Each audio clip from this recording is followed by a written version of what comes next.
The four suits of the minor trumps are considered as analogous to the four elements, the four corners of creation, and the four worlds of oabalism. The key to the lesser tarots is presumably the tetragrammaton, or the four-letter name of Jehovah, IIHVH. The four suits of the minor trumps represent also the major divisions of society. Cups are the priesthood, swords the military, coins the tradesman, and rods the farming class. From the standpoint of what Court de Jabellon calls political geography, cups represent the northern countries, swords the Orient, coins the Occident, and rods the southern countries. The 10 pip cards of each suit represent the nations composing each of these grand divisions. The kings are their governments, the queens their religions, the knights their histories and national characteristics, and the pages their arts and sciences. Elaborate treatises have been written concerning the use of the tarot cards in divination, but as this practice is contrary to the primary purpose of the tarot, no profit can result from its discussion. Many interesting examples of early playing cards are found in the museums of Europe, and there are also noteworthy specimens in the cabinets of various private collectors. A few hand-painted decks exist which are extremely artistic. These depict various important personages contemporary with the artists. In some instances, the court cards are portraitures of the reigning monarch and his family. In England, engraved cards became popular, and in the British Museum are also to be seen some extremely quaint stenciled cards.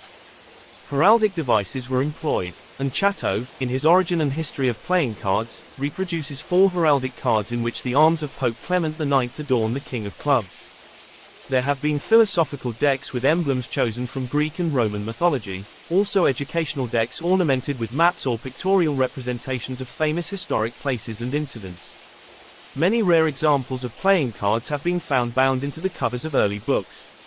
In Japan there are card games the successful playing of which requires familiarity with nearly all the literary masterpieces of that nation.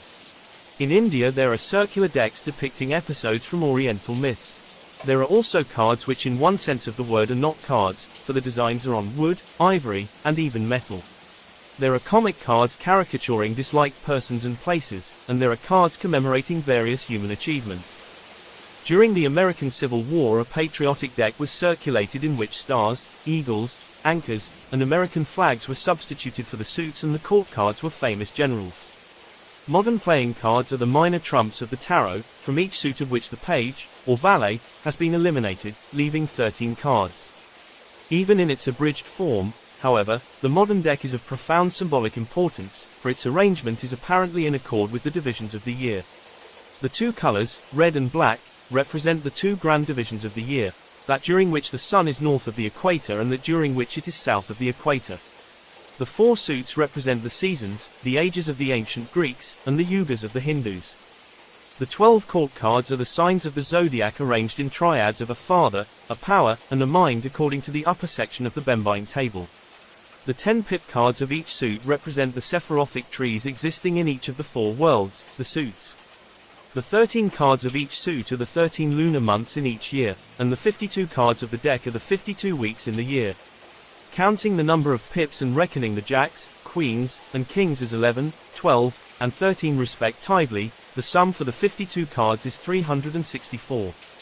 If the joker be considered as 1 point, the result is 365, or the number of days in the year. Milton Pottinger believed that the United States of America was laid out according to the conventional deck of playing cards, and that the government will ultimately consist of 52 states administered by a 53rd undenominated division, the District of Columbia. The court cards contain a number of important Masonic symbols. 9 are full face and 3 are profile. Here is the broken wheel of the law, signifying the 9 months of the prenatal epoch and the 3 degrees of spiritual unfoldment necessary to produce the perfect man.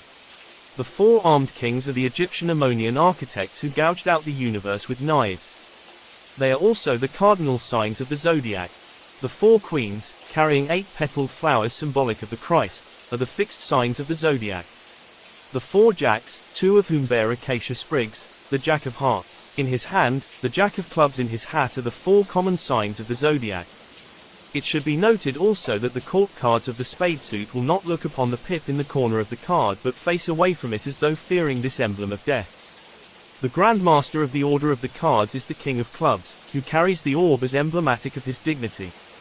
In its symbolism, chess is the most significant of all games. It has been called the royal game, the pastime of kings. Like the tarot cards, the chessmen represent the elements of life and philosophy. The game was played in India and China long before its introduction into Europe. East Indian princes were wont to sit on the balconies of their palaces and play chess with living men standing upon a checkerboard pavement of black and white marble in the courtyard below. It is popularly believed that the Egyptian pharaohs played chess, but an examination of their sculpture and illuminations has led to the conclusion that the Egyptian game was a form of drafts. In China, chessmen are often carved to represent warring dynasties, as the Manchu and the Ming. The chessboard consists of 64 squares alternately black and white and symbolizes the floor of the House of the Mysteries. Upon this field of existence or thought move a number of strangely carved figures, each according to fixed law. The White King is Ormuzd, the Black King, Ahriman, and upon the plains of Cosmos the great war between light and darkness is fought through all the ages. Of the philosophical constitution of man, the kings represent the spirit, the queens the mind, the bishops the emotions, the knights the vitality, the castles, or rooks, the physical body. The pieces upon the king's side are positive, those upon the queen's side, negative. The pawns are the sensory impulses and perceptive faculties, the 8 parts of the soul. The White King and his suite symbolize the self and its vehicles. The Black King and his retinue, the not-self, the false ego and its legion. The game of chess thus sets forth the eternal struggle of each part of man's compound nature against the shadow of itself. The nature of each of the chessmen is revealed by the way in which it moves. Geometry is the key to their interpretation. For example, the castle, the body, moves on the square. The bishop, the emotions, moves on the slant. The king, being the spirit, cannot be captured, but loses the battle when so surrounded that it cannot escape.